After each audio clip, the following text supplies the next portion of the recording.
Defense News. It's proudly sponsored by Navy Federal Credit Union.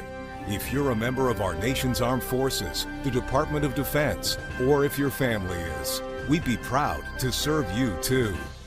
On this edition of Defense News Weekly, we return to the recent C4 ISRNet conference. We welcomed experts from the defense industry and the DoD to discuss how to best prepare for the digital battleground of the near future.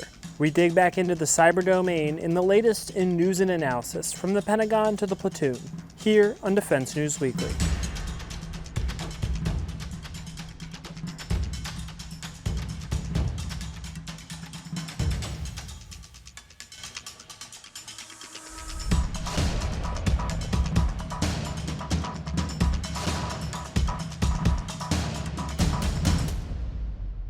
Welcome back, everyone, and thank you once again, as we've been saying all day, for taking the time to tune in to this year's event. Don't forget, if you have any questions for our incredible guests, you can always click the Ask a Question button right there on your screen. We will try and take as many of your questions and kick them to our awesome guests as we can. In our final conversation for the event today, we're exploring the challenges of manning the digital front line. My guests are Colonel John Hosey. He's the 6th Chief of Cyber and Commandant at the U.S. Army Cyber School. Colonel Kristen Sailing is the Innovation Chief at the Army Talent Innovation Directorate. And finally, Pat Tamburino, Chief Operating Officer at Noble Reach Foundation, a nonprofit organization that recruits top-tier talent in academia, industry, and government to tackle national challenges. Colonel Hosey, Colonel Sailing, Mr. Tamburino, very grateful to have all of you taking the time to join us today. Thank you, one and all. Colonel Hosey, let me kick things off with you for our conversation, if I may. What does it take to build a true next-gen cyber force, not just in skills, but a workforce also in terms of mindset and mentality, Colonel? So down here at the Fort Eisenhower as the Office of Chief of Cyber, we actually go out and look for and scour for candidates across all the cohorts, whether it be from West Point, ROTC, from any university across. We actually can conduct in-person live interviews. So each person that is, for at least the officer side of the house, each person that's brought in, we've actually conducted live interviews with subject matter experts that are already in the operational force. And we do that across the cohorts as well through recruiting stations for the enlisted side cyber operators. And then as those talented individuals are selected and want to become more experienced or technologically focused as they move up, those individuals are also selected for warrant officer positions. So that cohort then moves in and they become more technically proficient through each one of those skill sets. So it is kind of an interesting challenge, but I don't think we've had success so far with reaching nearly about 100% for recruiting for the past couple of years. Colonel Hosey, respectfully, sir, I'm going to stick with you for this next one. If you don't mind a quick follow-up, I got to establish the obvious here for your live shot. If I'm not mistaken, that is Captain American's shield and Mjolnir over your right shoulder, I believe. That is correct. That's awesome. Absolutely love that. That's always welcome here for the event. Grateful to you. Colonel Sailing, a comparable question to you. Talk to me about how you are viewing the establishment of this next-gen cyber force in terms of the U.S. military, especially in terms of things like mindset and mentality. Obviously, we know the technicals are so important, but there's got to be a lot more that goes into that process as well. And I'm curious what this conversation looks like from where you're situated. So in the past couple of years, we've done a lot on how we rethink Army recruiting. And one of it is looking specifically at different types of talent pools. We really want to get more in-depth on what the requirements are for each of our individual specialties, especially as you get into the technical side of things. Looking at cyber in particular, we need those technical skill sets, but we also need a high degree of mental and emotional resilience in order to be able to do the kind of things they're doing. And we need people that we can build resilience in to rotate in and off the digital front line. That is a unique challenge to us that's very different from rotating people off of an operational front line. So as we're building up these requirements with the subject matter experts as our centers for excellence, what we're looking at doing is, fishing in different pools. Right now, recruiting for the Army it's kind of a one-size-fits-all model. This is the standards for bringing somebody into the Army. And we're looking at where those standards don't necessarily apply for some of these things, but also are not high enough for some of the other requirements we have for this very specialized workforce. What we want to do is be able to pull in the broadest and most qualified pool possible so that we have options for training people in different areas and different specialties. Yeah, Mr. Tamburino, I want to bring you into this conversation. You are actively involved. You're sort of blending together the worlds of government, academia, industry. What is the secret to getting all of these worlds to collaborate effectively, especially in the broader conversation of cyber and innovation we're having here today? I would offer you focus on the mission. People are attracted to mission-oriented work. If you can establish the mission, you can establish the relevance, you can create what I call the wow factor to say, I want to do that. I want to be part of that. Once you can do that, people will be attracted to government service, whether it's in uniform or as a civil servant. And I think you'll be able to get the best and the brightest that way, because people want to make a difference. You have to create these jobs so they can see, I will go to work, and I will make a fundamental difference in national security in the topic we're talking about right now. I'd also offer the government has to think about recruiting differently for civil servants. When I was the Chief Human Capital Officer of the Department of Defense, we hired somebody. The mindset is, I'm hiring you for a 30-year career. How about changing that? I'm hiring you for a tour of duty. That could be 1, 2, 3 years. You work on a project as a government employee. You make a difference, and then we make the membrane permeable. You go back to academia, you go back to industry, you go work on something else. And when the government has a need for your talent again, you make the membrane permeable back to the government and you do another tour of duty. So it's not a 30, 40-year career, it's tours of duty across academia, industry, government. Totally different way of getting people to think about their career. And I think it's really fruitful exercise to do it that way. So, Mr. Tamburino, let me stay with you, because I really like that idea, and I think that's something that would resonate with a lot of people watching this.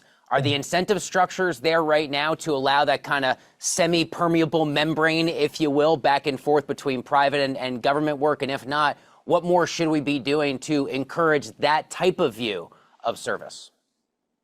I think I will talk to the younger cadre. We know in our experience at Noble Reach that people coming right out of their undergraduate or graduate degree don't typically consider government their first employer of choice.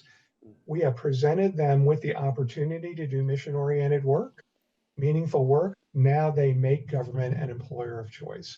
So the first thing is you have to create the wow factor. When you get more senior, we're going to have to deal with the normal barriers we've talked about.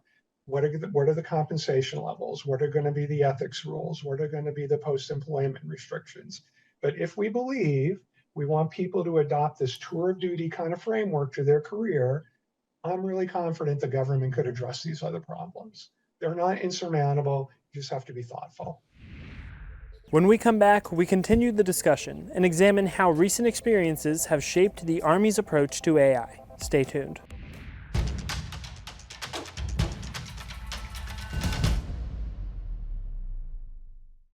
Colonel Hosey, back over to you. Talk to me about the changes for the Army's approach to artificial intelligence, and what have those changes looked like in even just the last few years? I'd have to imagine those of us on the outside, we are faced with a reality where seemingly every day there is a new large language model, a new flashy offering of generative AI.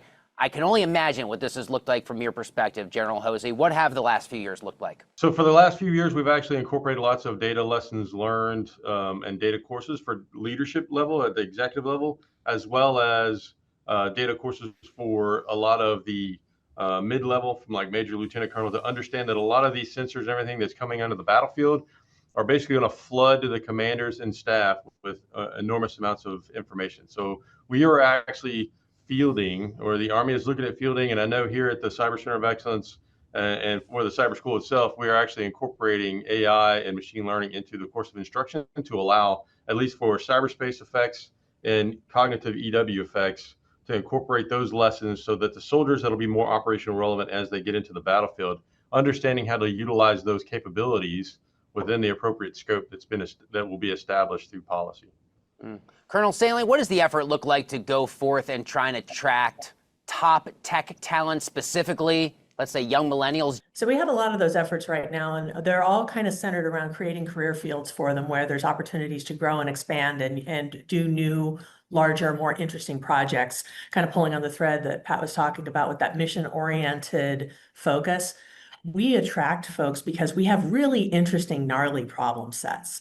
We have some of the most interesting and impactful problem sets that you could find anywhere in the DoD, in the government, in the Army specifically, because we're going to be very proud of some of the work we do. But if we can make those opportunities available, if we show them ways that they can serve and not only get, but utilize these skills that we're bringing on. So we are creating different career fields, different career opportunities, a lot of broadening opportunities. We have a lot of partnerships with universities to get people not just understanding the theory of artificial intelligence, but practicing. And we've created a lot of literacy programs that are now kind of finding their way out and about to all of our branches, not just our technical branches, because our business process owners, effectively, who are operators, need to understand how to use and employ this talent when they get it. Otherwise, you're going to have a super smart person sitting in the corner making PowerPoint slides. They're going to leave because they're not going to get that mission focus. So what we're doing to attract is showing off the jobs, the projects, the impact that you're able to make in this space, making it accessible, getting our folks out to different venues, to STEM events, to conferences, demonstrating what is within the realm of possible for a Army, military, or civilian career in these fields. And, you show people the awesome problem sets and people show up. Colonel Saline, I got to say, the phrase gnarly problem sets, one of the cooler phrases that I've heard used here today in our program, and I very much appreciate that. Colonel, let me stay with you, Colonel Saline. Any unconventional talent strategy that you have found work particularly well that might be a surprise so far when it comes to recruitment? So we've tried a number of different things to reach people. A lot of it is just kind of figuring out where people are having the conversations. And we will go and jump on all kinds of different social media conversations. We'll find hackathons. We will get people in working and seeing where different, different programs that people have uploaded on Git have been forked and what kind of stuff they're doing with them. It really is just kind of getting where people are having the conversations. A lot of it too is we have a lot of people who do really, really advanced technology work, both in the active Army and in the reserves, that a lot of people just aren't aware of. So we make opportunities to get them together, talking, working on different problems. We hold internal hackathons just to kind of make people aware that they might have these skills. They're not alone in the world. There are opportunities, and create these little communities of practice that become very powerful when they start collaborating on projects together. I do have a new viewer question that just came across the wire, so I'm going to read it out, and I will kick it to all three of you as panelists, and anyone who feels comfortable answering, please go ahead and do so. This comes from Bruce in San Diego. Shout out, Bruce. Thank you for the question. He says, to change the culture and thinking of the federal workforce to become more fluid to move in and out of the federal workforce, would not the entire retirement system need to change so that it is transportable? I don't know if anyone in particular has a particular response there, but I at least wanted to offer it up just in case. Possibly. Possible. Okay, Mr. Tamburino, anything there? It's about the sort of transportable nature in and out of that federal workforce. I think largely in line with some of your commentary earlier. Right. So it's an idea, right? We want to make it permeable.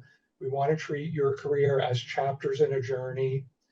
We want you to become a citizen of government, a citizen of academia, and a citizen of the private sector. And now you're a citizen of three ecosystems and you understand how they work. You're a much better commodity. You're a much higher valued asset. So yeah, I think if the government wants to be innovative, we're going to have to come up with innovative solutions to the things I've mentioned. How do you move back and forth? How do you take your retirement back and forth with you? I think it's all solvable, but we'd have to sit down and work out the nuances. You have to agree with the first premise that you want to have this permeability because you want people to be able to come in at all levels and work on your hardest problem.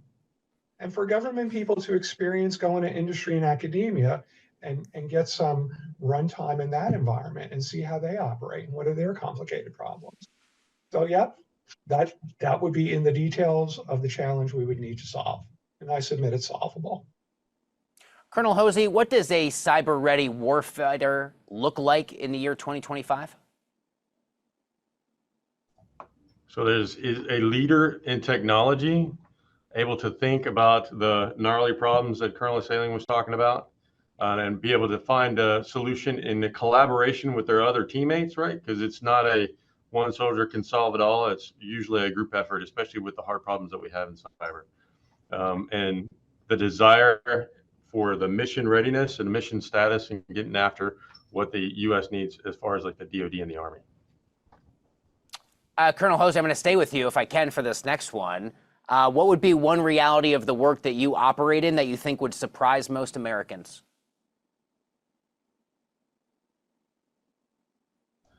I think that with some of what I would say, from my perspective, the belief of the general populace or general private sector is that they think that the Army teaches and informs and educates and instructs through a task-based mentality or education system.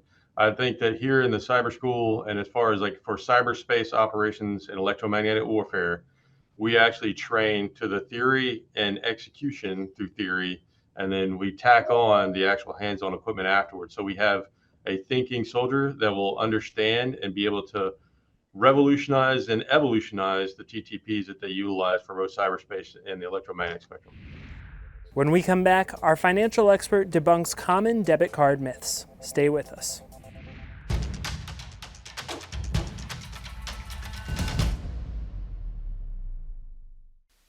Your debit card can be your budget's best friend. It lets you pay straight from your account, and it's much safer than carrying cash. But there are a few common myths that need to be cleared up. Myth 1, debit cards aren't secure. Not true. Every transaction is encrypted and protected by a unique code built into the card's chip. Plus, your PIN adds another layer of protection, making it even more secure. And most financial institutions monitor debit cards for unusual activity and have a zero liability policy for unauthorized transactions. And if you misplace your card, you can turn it off and on easily through an app. Myth 2, they can affect your credit score. False. You're spending your own money, not borrowing. Myth 3, they'll lead you to more debt. The truth is, they're a great way to budget. You can see your balance in real time, track spending, and avoid the temptation to overspend.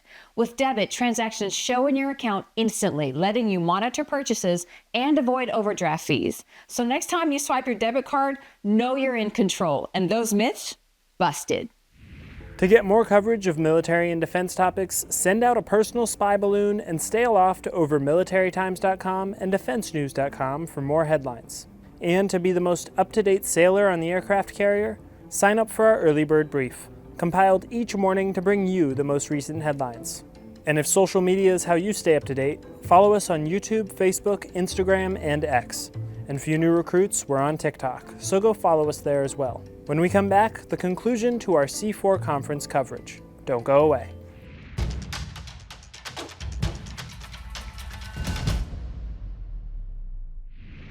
Colonel Sailing, back over to you if I can. Talk to me about some of the ways that you feel you're using data and analytics to better match soldiers with missions and sort of the intent behind what that means for overall readiness.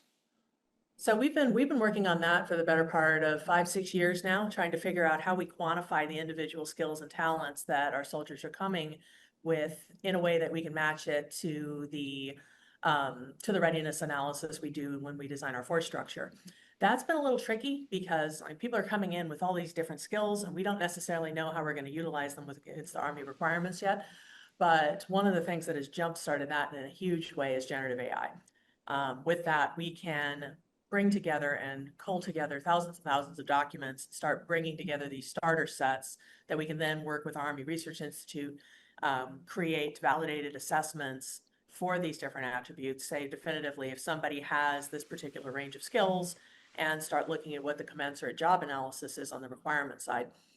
And the piece I'm excited about is that we're getting faster and faster at doing that. We've piloted and prototyped it a little bit with our logistics core, and we're expanding this year to do the rest of the Army so that we can really start looking at the nuts and bolts of what people are doing and what the job requirements are. That makes us more flexible because we're not looking at just having everything built into a single grade or a branch. We can look across multiple specialties, and we can look at the individual and say, we have a whole handful of individuals in this particular technical niche space that all of a sudden has become important to the Army.